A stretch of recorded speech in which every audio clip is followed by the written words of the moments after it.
डाल चुके हैं अंदर, तो ये कितना बचेगा आपका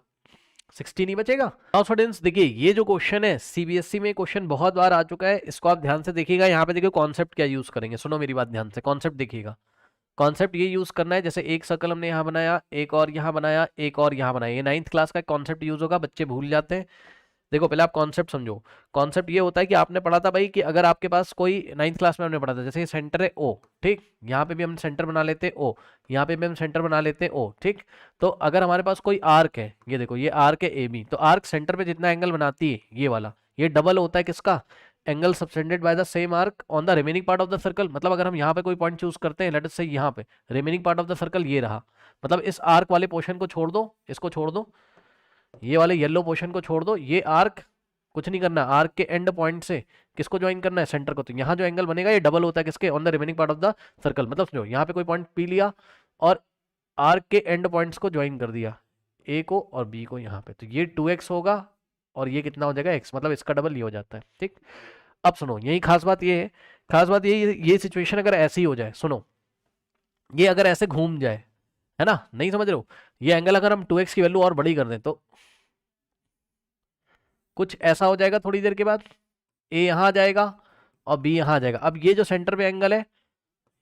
ये डबल होगा इसके, बस मैं इतना कहना चाहता हूं कि ये एंगल थोड़ा सा और बड़ा हो जाएगा तो ये भी थोड़ा बड़ा हो जाएगा, लेकिन हाँ ये जो होगा ये इसका डबल ही होगा, ठीक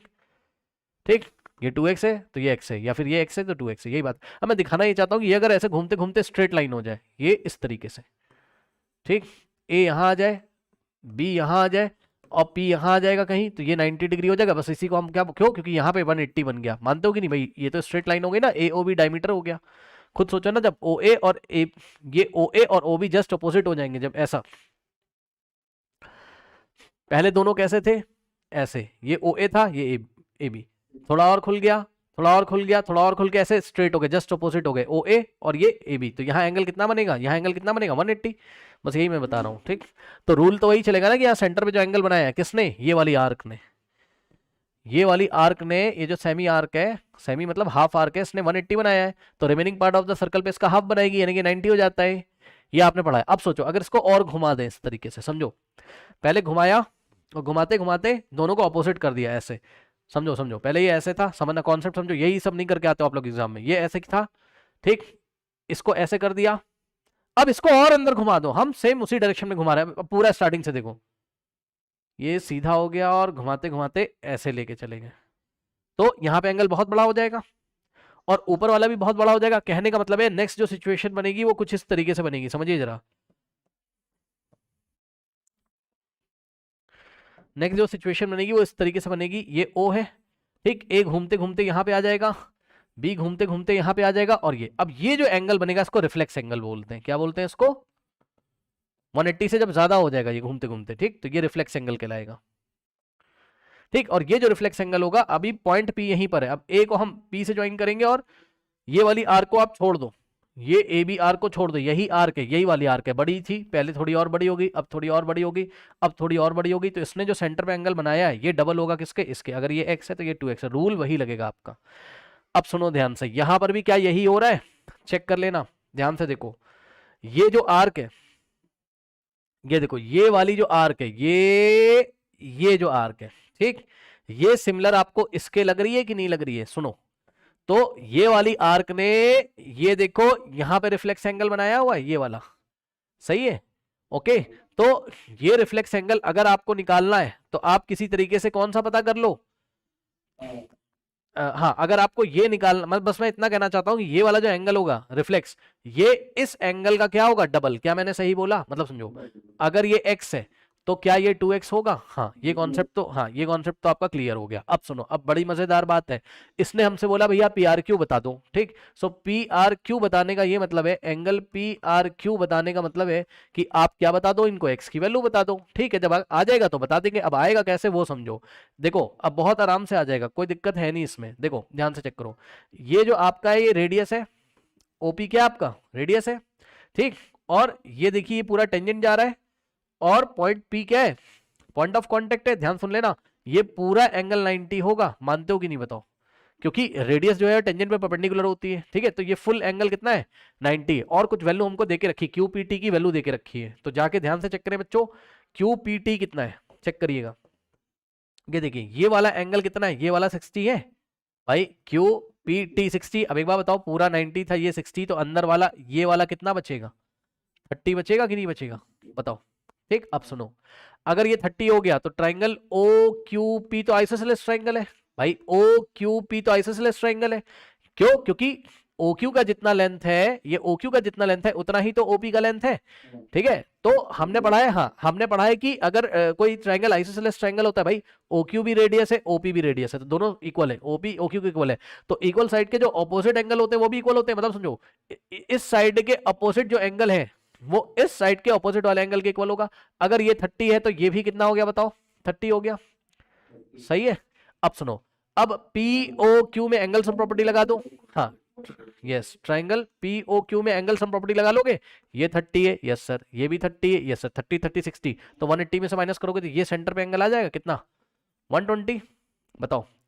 तो अगर ये सेंटर पे 120 तो ये कितना बच्चा पीछे वाला 240, क्योंकि टोटल एंगल कितना होता है 360 भाई, सेंटर पे टोटल एंगल कितना होता है 360 ना, ये पूरा ऐसे घूम के आओगे पूरा राउंड करके तो 360 आपको मिलेगा। लेकिन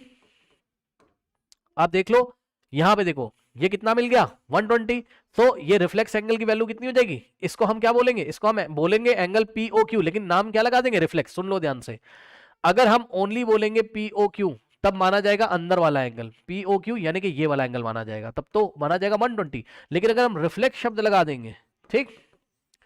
रिफ्लेक्स हमको तब मिलेगा इसका जब इस 120 को 360 से माइनस करेंगे, यानी कि ये वाला जो बाहर वाला एंगल है, ठीक, ये आ जाएगा हमारा कैसे 360 माइनस 120, और ये रिफ्लेक्स एंगल POQ कितना आ जाएगा, देखो मैं ऐसे बोलेंगे इसको, रिफ्लेक्स एंगल POQ, सुन लो ध्यान से, ठीक है, नाम पे ध्यान दीजिएगा, ठीक है, रिफ्लेक्स एंगल POQ ये कितना है 360 माइनस 120 कितना आ जाएगा 240, सही है। तो कहने का मतलब है ये यहां से यहां तक मैंने क्या बोला था कि 2x है, तो लो भैया 2x की वैल्यू कितनी आ गई 240। अब जब 2x आ गया आपका कितना 240, तो x आ जाएगा आपका, ठीक है, 2x अगर आपका आ गया कितना 240, तो x की वैल्यू कितनी आ जाएगी 240/2, हाफ कर दो 2 से डिवाइड, तो x की वैल्यू कितनी आ गई 120। तो इस तरीके से, हाँ इस तरीके से आपको किसकी वैल्यू मिल जाएगी, इस तरीके से आपको वैल्यू मिल जाएगी किसकी, एंगल PRQ की, है ना, PRQ हमने x माना था, तो एंगल PRQ कितना आ गया 120 डिग्री। कोई डाउट है बताइए। अब इसी में एक बात और बताना चाहता हूं, ध्यान से सुनो, बताना मैं ये चाहता हूं कि एग्जाम में अगर ये आपको रिफ्लेक्स वाला कॉन्सेप्ट ना याद आए तो आप इसमें कंस्ट्रक्शन करके भी कर सकते हो। मतलब समझो, देखो आपका ये 90 था, ये आपने 60 निकाला, ये आपने 30 निकाला, ये आपने 30 निकाला, ये 120, यहां तक तो ऐसा ही चलेगा। अब हम क्या करेंगे, कंस्ट्रक्शन करेंगे, इस सर्कल पे कोई पॉइंट चूज करेंगे M यहां पर, और हम क्या करेंगे M को P से ज्वाइन कर देंगे, ठीक, और M को Q से ज्वाइन कर देंगे, ठीक। ऐसा करने से क्या फायदा है, सुन लो ध्यान से, ऐसा करने से ये फायदा है कि जो कोऑर्डिनेटर है आपका, कौन सा कोऑर्डिनेटर, ध्यान चेक कर लो, कौन सा कोऑर्डिनेटर, कोऑर्डिनेटर PMQR, कौन सा कोऑर्डिनेटर PMQR, ये साइक्लिक हो जाएगा, कोऑर्डिनेटर PMQR इस साइक्लिक। साइक्लिक कोऑर्डिनेटर क्या होता है सुन लो, साइक्लिक कोऑर्डिनेटर वो कोऑर्डिनेटर होता है जिसके चारों के चारों वर्टेक्स सर्कल की बाउंड्री पे लाई करते हैं। ये देखो वर्टेक्स P सर्कल की बाउंड्री पे, वर्टेक्स M सर्कल की बाउंड्री पे, वर्टेक्स Q सर्कल की बाउंड्री पे, वर्टेक्स R भी क्या है सर्कल की बाउंड्री पे, ठीक। तो आप देख सकते हो PMQR ये पूरा कोऑर्डिनेटर साइक्लिक हो गया। और साइक्लिक कोऑर्डिनेटर की एक खासियत होती है क्या, कि ऑपोजिट एंगल्स का सम कितना होता है बताइए, ऑपोजिट एंगल का सम कितना होता है 180 डिग्री, ठीक। मतलब समझो, मतलब ये वाला जो एंगल है, ये वाला और ये वाला जो एंगल है, यानी कि एंगल M और plus angle R, angle M और प्लस एंगल R कितना हो जाएगा 180 डिग्री हो जाएगा, सही है। अगर आप एंगल M निकाल लेंगे तो R आ जाएगा। अब M कैसे निकालोगे, M निकालोगे ये वाले कॉन्सेप्ट से, ठीक। यहां से देखो, अगर हम ये वाली आर्क को ले लें, ये वाली आर्क को, ठीक, तो ये आर्क इधर से सेंटर पे कितना बना रही है 120 भाई देखो ना, तो ये रिमेनिंग पार्ट पे कितना बनाएगी 120 का हाफ, यानी कि यहाँ 60 बनाएगी, यानी कि एम की वैल्यू कितनी आ गई 60। ठीक, तो एम की जगह आप 60 रखोगे और plus angle R is equals to 180 और 60 जाएगा राइट में, तो एंगल आर कितना आ जाएगा 180 माइनस 60 यानी कि 120। ये लो, तो इस तरीके से भी एंगल आर यानी कि एंगल पी आर क्यू की वैल्यू आप 120 निकाल लोगे। एक और तरीका है, ठीक है, वो भी मैं आपको बता देता हूं फटाफट। अब देखिए इसको आप ऑल्टरनेट सेगमेंट थ्योरम से भी कर सकते थे। ऑल्टरनेट सेगमेंट थ्योरम में मैंने आपको कई बार बताया है, क्या बताया मैंने आपको ऑल्टरनेट सेगमेंट थ्योरम में, कि अगर आपके पास कोई सर्कल है इस तरीके से, ठीक, और ये कोई पॉइंट है ए और यहां से अगर एक टेंजेंट जा रही है, ठीक, और ये एक कॉर्ड है ए बी, ठीक, तो ये जो टेंजेंट ए एक्स है और कॉर्ड है, इसके बीच में जो एंगल बनता है यहाँ पे थीटा, ठीक, ये एंगल किसके इक्वल होता है, यहाँ मान लो सेंटर है, तो हम अगर remaining part of the circle पे कोई भी पॉइंट ले लें, यहाँ पर इधर मत लेना, ए बी आर्क पे छोड़ के इस वाली आर्क पे, ठीक है, कोई भी पॉइंट ले लेंगे, तो इसको अगर हम ज्वाइन करेंगे यहाँ से एंड पॉइंट को कॉर्ड की, तो ये जो एंगल होता है ये इसके इक्वल होता है। ठीक, तो वही हालत यहाँ पे हो रही है, देख लो जरा ध्यान से, ये टेंजेंट है और ये कॉर्ड है, कॉर्ड और टेंजेंट के बीच में कितना एंगल बन रहा था 60, तो ये वाला जो पॉइंट लिया आपने ये remaining part of the circle पे लिया हुआ है, तो कॉर्ड के एंड पॉइंट, फिर से बता दे रहा हूँ नहीं कंफ्यूजन हो जाएगा, देखो कुछ नहीं है इसमें, ये देखो क्या करोगे आप, ये पूरा 90 था, ये 60 है, तो इधर से ये 30 आ गया, ठीक, ये सब निकालने की जरूरत, हाँ ठीक है चलो 30 आ गया ये, ठीक, तो ये भी क्या आ गया आपके पास, मेरे ख्याल से ये सब निकालने की जरूरत ही नहीं है इस बार शायद, यस ये सब निकालने की जरूरत ही नहीं है, सीधे आ जाएगा। देखो कैसे, हमने कंस्ट्रक्शन कर लिया, बस यहाँ पे पॉइंट एम ले लिया और हमने क्या किया, पी को एम से ज्वाइन किया, क्यू को एम से ज्वाइन किया। अब देखो ये एंगल कितना है 60 है, जो कि कॉर्ड और टेंजेंट के बीच में बना हुआ है, ठीक है ना, पॉइंट ऑफ कांटेक्ट पी पे टेंजेंट और कॉर्ड के बीच में एंगल 60 बना है, तो अल्टरनेट सेगमेंट थ्योरम से अगर ये 60 है, तो जो remaining part of the circle है इस पे हम कोई पॉइंट लेंगे, तो यहाँ पे भी एंगल कितना बनेगा 60,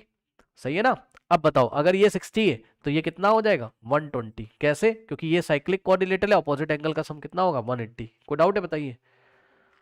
डायरेक्ट हो गया, कुछ करने की जरूरत ही नहीं पड़ी, कोई डाउट कर लीजिए।